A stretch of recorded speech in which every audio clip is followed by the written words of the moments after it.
પવિત્ર પંચાળ ભૂમિના તરણેતર ખાતે આજે મેળાના ત્રીજા દિવસે માનવ મહેરામણ ઉમટ્યું। મેળાના ત્રીજા દિવસે ભગવાન શ્રી ત્રિનેત્રેશ્વર મહાદેવને લખતર રાજ પરિવાર દ્વારા ધજા ચડાવવામાં આવી। થાન તરણેતરના મેળો તેની અસલી ઓળખમાં જોવા મળ્યો। ગામથી પહેરવેશ અને પરંપરાગત છત્રીના સાથે મેળામાં મળવા લોકો ઉમટ્યા। તરણેતર મેળાના ત્રીજા દિવસે જનમેદની ઉમટી પડી। ભગવાન શ્રી ત્રિનેત્રેશ્વર દાદાના દર્શન અને કુંડમાં સ્નાન કરવાનો લાભ અનેકો ભક્તોએ લીધો। પશુ સ્પર્ધામાં પ્રથમ 3 વિજેતાને મંત્રી મુળુભાઈ બેરાદ અને રાઘવજી પટેલ હસ્તે પુરસ્કાર એનાયત કરાયા। તરણેતરના મેળામાં ગ્રામ્ય, ઓલિમ્પિક અને વિવિધ પ્રદર્શન સ્ટોલે જમાવ્યું આકર્ષણ।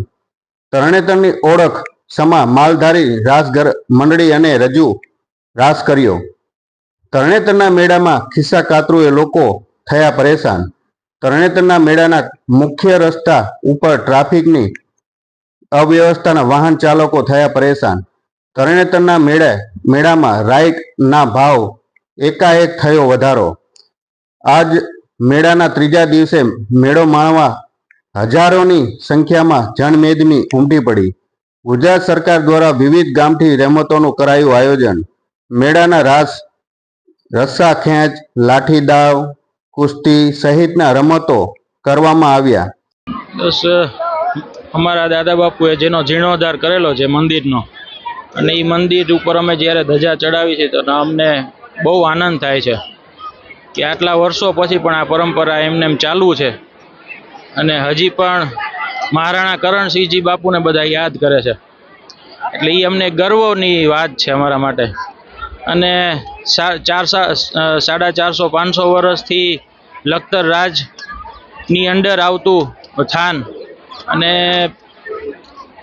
થાન એક અમારા માટે બહુ મહત્વની જગ્યા છે, પાંચાળ ભૂમિ, કે જેના 1604થી થાન લખતર સંસ્થાન થાન લખતર નામ તરીકે ઓળખાતું અને લખતર સ્ટેટની અંડરમાં આવતું। એમ કહેવાય કે પ્રણાલિકા બહુ જૂની છે, અને જ્યારથી મહારાણા કરણસિંહજી બાપુએ આ મંદિરનો જીર્ણોદ્ધાર કર્યો ત્યારથી આ પ્રણાલિકા ચાલુ છે। એને 135 વર્ષ જેવું થયું। ગુજરાતનો સૌથી મોટો લોકમેળો અહીં થાન પાસે તરણેતર મહાદેવના સાનિધ્યમાં ભાદરવા સુદ 30 થી 5મ સુધી 3 દિવસ માટે યોજાય છે, અને આ મેળામાં લાખો લોકો ગુજરાતભરમાંથી હોંશભેર ભાગ લે છે, અને આવો ભવ્ય લોકમેળો નિહાળી અને મને ખૂબ આનંદ થયો। ભગવાન ત્રિનેત્રેશ્વરની પ્રાર્થના પૂજા કરી અને લોકમેળામાં અભૂતપૂર્વ સંખ્યામાં આવેલા લોકોને જોઈ અને ખૂબ આનંદ થયો। અહીં આ મેળામાં રાસથી લઈ ભજન મંડળીઓ આખા વિસ્તારની સુરેન્દ્રનગર જિલ્લાના સમગ્ર સૌરાષ્ટ્ર અને ગુજરાતમાંથી આવે છે। ઉપરાંત રાજ્યભરમાંથી પશુપાલકો આવે છે। પશુઓના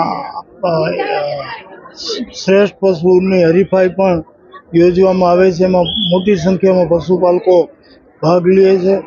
એમ આ વિસ્તારની ભાતીગળ સંસ્કૃતિ પ્રમાણે પરંપરાગત રીતે યોજાતો આ ભવ્ય લોકમેળો નિહાળી અને અમને ખૂબ આનંદ થયો। અત્યારે ભૂમિને પંચાળ કહેવામાં। સતયુગની અંદર પાપાપુનો નામનું વન હતું। આ વનની અંદર 78,000 ઋષિ મુનિઓ તપ કરતા, ત્યારે બ્રહ્મા વિષ્ણુ મહેશનો એમ કહેવાય કે આશ્રમ હતા। એ સમયની અંદર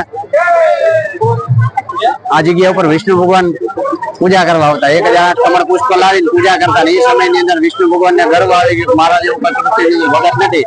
પછી વિષ્ણુ ભગવાન અભિમાનના કારણે શિવજી એની પરીક્ષા કરી કે 1008 કમળ પુષ્પ ગણી લાવેલા મેં એક શિવજી અદ્રશ્ય કરીને 1008 થી 8મું કમળ મળ્યું નહીં, તો પછી આના માટે શું કરવું પડે? આ 5 ઋષિઓને આ જગ્યાએ બોલાવ્યા અને કીધું કૃપયા કરી આનો ઉપાય મને બતાવો। ત્યારે ઋષિ મુનિઓએ કીધું કે આનો માત્ર એક જ ઉપાય છે, જમણી આંખ જે નયન છે એ ગાડીને જો તમે લિંગ ઉપર ધરો તો તમારી પૂજા પૂર્ણ થાય। પછી દાદાનું મારું નામ જગમલભાઈ ભરવાડ, અને મારે જયગોપાલ રાસ મંડળ સાંસ્કૃતિક કાર્યક્રમમાં તરણેતરના મેળામાં દર વર્ષે અમે અહીંયા કણે રાસ મંડળની હરીફાઈમાં આવી છીએ। આ અમારા રાસ મંડળના ઢોલી દીપાભાઈ, જે 11 દેશમાં પોતે રાસ મંડળમાં ઢોલ વગાડી ચૂકેલા છે, અને તરણેતરનો આ વિશ્વ પ્રખ્યાત ઇન્ટરનેશનલ લેવલે જે મેળો રહ્યો એમાં અમે લગભગ 11 વખત પહેલો નંબર લીધેલો છે. જય ગોપાલ રાસ મંડળ થાનગઢ.